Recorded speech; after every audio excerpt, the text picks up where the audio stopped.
তা তুমি ঘোষবাবুকে বলো তোমার সিটটা চেঞ্জ করে দিতে। তাহলে তো হয়ে গিয়েছি। ওই ঘোষদাটা 1 নম্বরের খরচ, বেছে বেছে আমাকেই পাই নাইট শিফটের জন্য। আহা চটছ কেন চন্ডিদা, তোমারও একদিন সময় আসবে, সেদিন দেখবে সব কিছু ঠিক হয়ে গেছে, বুঝলে? আমার জ্বালা তুমি কি করে বুঝবে? এদিকে কোনো কাজ ঠিক করে মাথায় রাখতে পারছি না, সব ভুলে মেরে দিচ্ছি। কি যে হবে কে জানে। এত সিম্পল ব্যাপার, ব্রাহ্মী শাক খাও, সব ঝরঝর করে মনে রাখতে পারবে। আমি তো ছেলেকে খাওয়ালাম পরীক্ষার আগে। আর ব্রাহ্মী শাক, এই যে যাবো, প্রথমে বালতি করে জল তোলো, তারপর বিকেলে চা খেয়ে কেরোসিন তেল আনতে যাও, তারপর বাজার, এসব সেরে রাতে রান্না। কি ঝকমারি। বলো কি, এই যে সমস্ত দায়িত্ব তোমার ঘাড়ে গো। তবে তবে আর বলো কি, যাক আজ আসি, পরে দেখা হচ্ছে। হে আজ বড্ড দেরি হয়ে গেল বেরোতে, 10টা বাজতে যায়। ওদিকে সময় না পৌঁছলে ঠিক খবর পেয়ে যাবে ঘোষ বেটা। আরে ও চন্ডিদা, আজ ভালো ইলিশ আছে, নেবে নাকি? ইস, ইলিশগুলো কি চকচক করছে, কিন্তু পকেট যে ঠন ঠনে। না ভাই, আজ থাক। আহা, তুমি আসোই না, টাকার কথা ভাবতে হবে না, বুঝলে? বলছো? একদম চন্ডিদা, তোমার সাথে কি আমার সেই সম্পর্ক? তা বেশ, তাহলে দাও দেখি 750। বলি ও চন্ডিদা, এদিকে একটু তাকাও। শুধু ওদিকে তাকালি চলবে, এদিকে দেখো গলদা চিংড়িগুলো কিরকম টকবক করে লড়ছে। ওইসব ইলিশ অনেক পাবে, কিন্তু এমন চিংড়ি আর কোনো বেটা দিতে পারবে না, বুঝলে? বাজে বকিসনি তো চন্ডিদা, তুমি জলের পোকাগুলো কিনে নিজের মান নষ্ট করোনি, বুঝলে? তোমরা থামো তো। অর্ধেক ইলিশ আর অর্ধেক চিংড়ি, আমার কথার উপর কিন্তু আর কেউ কথা বলতে পারবে না, বুঝেছো? আচ্ছা বেশ। আচ্ছা আচ্ছা, তাই সই। ইলিশ চিংড়ি দুটোই তো নেওয়া হলো, এবার যেন কোথায় যাব মনে পড়েছে, ফ্যাক্টরি। সর্বনাশ, 10:30 প্রায় বাজতে যায়, কি বিপদ। তাড়াতাড়ি পা চালাই, আজ সিওর মাইনে কাটা যাবে আমার। এই ভুলো মনের জন্য সামনে বেশ বিপদে পড়তে হবে, বুঝতেই পারছি। শিমুলতলা পেরিয়ে রেল লাইনের রাস্তাখানা বড় বেগতি, কেমন যেন গা ছমছমে, কিন্তু কি উপায়, যেতে যে হবেই।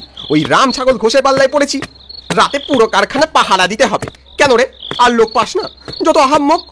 না না, আর বেশি ভেবে লাভ নেই, চোখ বন্ধ করে তাড়াতাড়ি হাঁটা দি।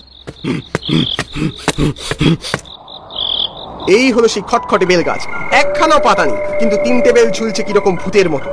আর দেখো, এই হলো সেই রেল লাইন, এখান থেকে টানা 12 মিনিট হেঁটে চলো।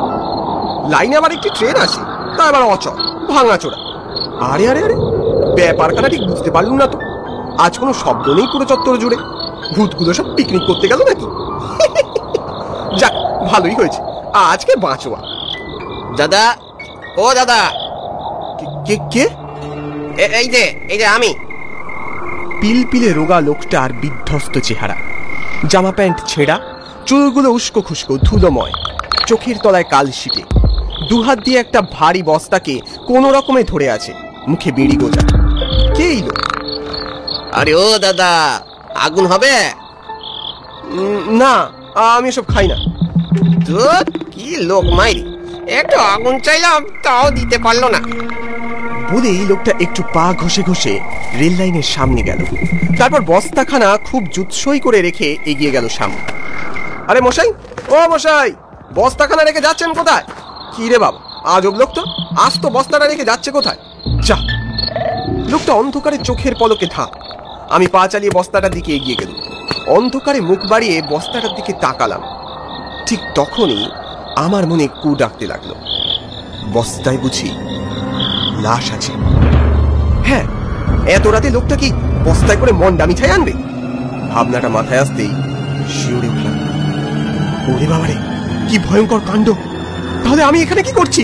সর্বনাশ, এক্ষুনি এই জায়গা ছেড়ে প্রস্থান করতে হচ্ছে। তাহলে দ্রুত পায়ে ওখান থেকে রওনা দিয়ে 2-3 পা বাড়িয়েছি। হঠাৎ মনে হলো কি যেন দেখলাম বস্তার উপর। আবার পিছিয়ে এলাম। বস্তার দড়ির চিলতে অংশে একটা ট্যাগ ঝোলানো, তাতে লেখা 5 নম্বর বেনিয়াপাড়া লেনের জন্য, নিচে 7-এর পিঠে 5টা শূন্য, মানে একক, দশক, শতক, হাজার, অযুত, লক্ষ, 7 লাখ। তার নিচে কালো স্ট্যাম্পে একটা প্রাণীর অবয়ব, ব্যাস, আর কিচ্ছু নয়। কিছুক্ষণ পর মনে হলো এই প্রাণীটিকে আমি আগেও কোথাও দেখেছি। এই দেখো চন্ডিদা, 3টে লোক প্যাঙ্গোলিন পাচার করতে গিয়ে শিয়ালদা স্টেশনে ধরা পড়েছে। প্যাঙ্গোলিন? সে আবার কি? আরে প্যাঙ্গোলিন জানো না, এক ধরনের অবলুপ্ত প্রাণী, পাহাড়ি অঞ্চলের দিকে কিছু পাওয়া যায়। বাইরের দেশে এসব প্রাণীর আঁশ অনেক দামে বিক্রি হয়, বুঝলে? ও তা এই যে সব খবর রেখে আমি কি করব শুনি? তাড়াতাড়ি কাজটা কর, নইলে ঘোষদা এসে এমন দেবে বুঝতেই পারি। ও বাঁচলাম, মানুষের লাশ টাশ নেই তাহলে। বস্তাটির দিকে তাকিয়ে এক খেয়ালে আমি কি যেন ভাবতে লাগলাম। আমাদের ক্ষুদ্র চোখে 7 লক্ষ সংখ্যাটা অনেকক্ষণ থেকেই ঘুরপাক খাচ্ছিল। হঠাৎ ফোনের শব্দে থতমত খেয়ে গেলাম।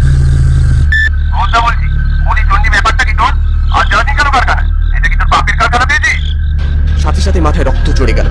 দেখো ঘোষদা, আর যাই করো, বাপ তুলে কথা বলবে না বলে দিচ্ছি, খুব খারাপ হয়ে যাবে। কি করবি তুই? কি করবি? আমার আন্ডারে কাজ করে আমাকে মস্তানি দেখাচ্ছিস? দাঁড়া দাঁড়া, তুই কারখানায় আয়, তোকে কে কারখানায় রাখতে পারে আমিও দেখে নেবো। শোনো, আমি আরো কারখানায় যাচ্ছি না, মালিককে বলে দিও অন্য লোক দেখে নিতে। আমার মাথায় যে কি হলো বুঝতে পারলাম না হঠাৎ। আর এই ঘোষদাটা এমন ভাবে বললো, কারই বা মাথা ঠিক থাকে। কিন্তু কিন্তু এখন আমি কি করব? কাজটা করে কি সত্যি আমি ভালো করলাম? আমার কেমন জানি নিজেকে অপরাধী মনে হলো। এত বড় সংসার, আরেকবার ভেবে দেখলাম ঘোষদাকে কি ফোন করে ক্ষমা চেয়ে নেব? না, ওটি আমার দ্বারা হবে না। তারপর কারখানায় নিখিলের বলা কথাখানা মাথায় এলো, বাইরের দেশে এসব প্রাণীর আঁশ অনেক দামে বিক্রি হয়, বুঝলে? হতেই তো পারে লোকটা পুলিশের ভয়ে এখানে বস্তাটা লুকিয়ে রেখে গেছে। তাহলে কি ওই ঠিকানায় বস্তাটা পৌঁছে দিতে পারলি? 1 মিনিটের জন্য সমস্ত চিন্তা যেন মাথা থেকে দূর হয়ে গেল। ঠিক তখনই অদূরে ইঞ্জিনের শব্দ, কেউ যেন গাড়ি নিয়ে আসছে। আমার সারা শরীর ঠান্ডা হয়ে গেল নিমেষে। পুলিশ নয় তো। আমি তড়িঘড়ি এগোতে থাকলাম সামনের দিকে। পিছন থেকে গাড়ির শব্দ ক্রমশ প্রকট হলো। দাঁড়ান দাঁড়ান দাঁড়ান দাঁড়ান, এত রাতে এই রাস্তায় কি করছেন আপনি? ঠকিয়ে বললাম, ইয়ে মানে স্যার, ওই একটু বেরিয়েছিলাম। কি করতে বেরিয়েছিলেন এত রাতে? বাজার করতে। বাজার করতে এত রাতে? হ্যাঁ স্যার, বিশ্বাস করুন, এই দেখুন না ব্যাগ, এই যে দেখুন মাছ। আসলে স্যার সকালে কাজ থাকে, তাই রাত্রেই বাজারটা সেরে রাখি। বুঝলাম। রাতে এদিক ওদিক একদম ঘুরবেন না, সোজা বাড়ি চলে যান। আচ্ছা স্যার। এই চল। ওনারা গাড়ি করে বেরিয়ে গেল। উফ, জোর বাঁচা বেঁচেছি। শুধু এটাই মনে করতে পারলাম না মাছগুলো কেন কিনেছি। না না, আর বেশি দেরি নয়। এইটুকু পাপ কার্যের জন্য যদি একটা পড়ন্ত সংসার বাঁচে, তাহলে এ কাজ আমি করব। তিলদণ্ড দেরি না করে মাছের ব্যাগটা মাটিতে ফেলে বস্তা কাঁধে তুলে নিলাম। বেনিয়াপাড়া লেন আমি চিনি, হেঁটে গেলে এখান থেকে মিনিট 15 রাস্তা। সেখানে গিয়ে বাড়ি খুঁজে নেবক্ষণ। ল্যাম্প পোস্টের আলোয় রাস্তা চিনতে অসুবিধে হলো না। তবে গন্তব্যের কাছাকাছি আসতেই আকাশে মেঘ গর্জালো জোর, সাথে সাথে প্রবল ঝোড়ো হাওয়া। রাত 2:30-এর কাছাকাছি হবে সময়টা। 2-3 পা চলতে বাড়িটা চোখে পড়ল। 5 নম্বর বেনিয়াপাড়া। মস্ত তেতলা বাড়ি, কিন্তু একদম জরাজীর্ণ অবস্থা। উঁচু সদর দরজা, তবে আশপাশে ঝোপ জঙ্গলই বেশি, বাড়ি নেই বললেই চলে।